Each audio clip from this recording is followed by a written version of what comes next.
In recent years, the Chinese government has faced damning criticism over its handling of ethnic minorities like the Uyghurs. Now, China's Mongolian community has become the latest headache for an ever more repressive communist party under Xi Jinping.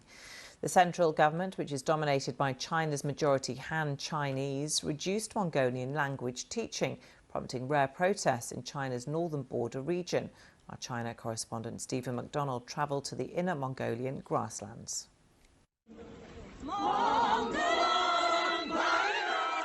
China's Mongolians have been protesting, keeping their children out of the specialty schools serving this ethnic minority. The government has reduced the use of their native language for teaching in favour of Mandarin. As with other ethnic groups, Beijing is accused of watering down culture as a form of assimilation. Officials say this has all been exaggerated. So we travel to the province of Inner Mongolia to gauge the situation. Ethnic Mongolians now make up less than 20% of the population. Only half speak their own language. People here traditionally were nomadic herdsmen, but following modernisation and various government programs, that's all gone. This is a proud culture, and it's bound up in language. However, some here now think that that language is being taken away from them. Oh, here we are. The police have pulled aside to have a look at us. They're asking us for our IDs and things. But up the road, the authorities are waiting for us. It's an ever more familiar pattern for foreign reporters in China. We'll now be tailed wherever we go by men in plain clothes.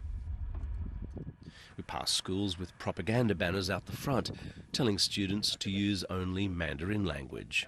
We'd like to speak to the neighbours around the school about this.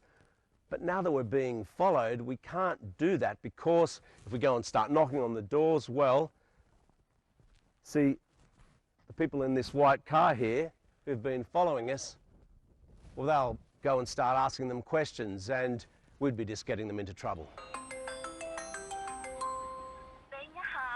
I speak to a government official requesting an interview. But when I start asking about the protests... Oh,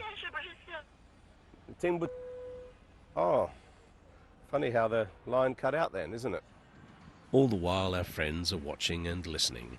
Other reporters trying to cover this story have been ordered out of the province.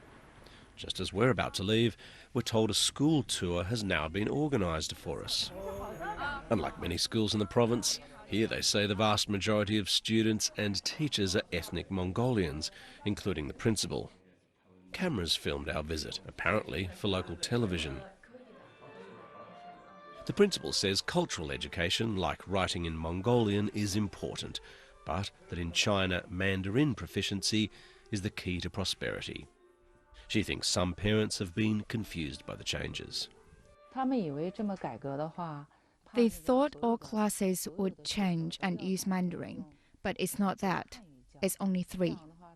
Yet, not everyone is convinced by this reassurance. Their goal is very clear: to completely remove Mongolian language from the education system, period. Mongolians consider this as a cultural genocide.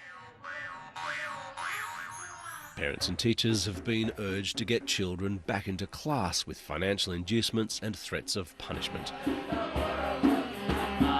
These students are caught up in a fight over the future of their mother tongue.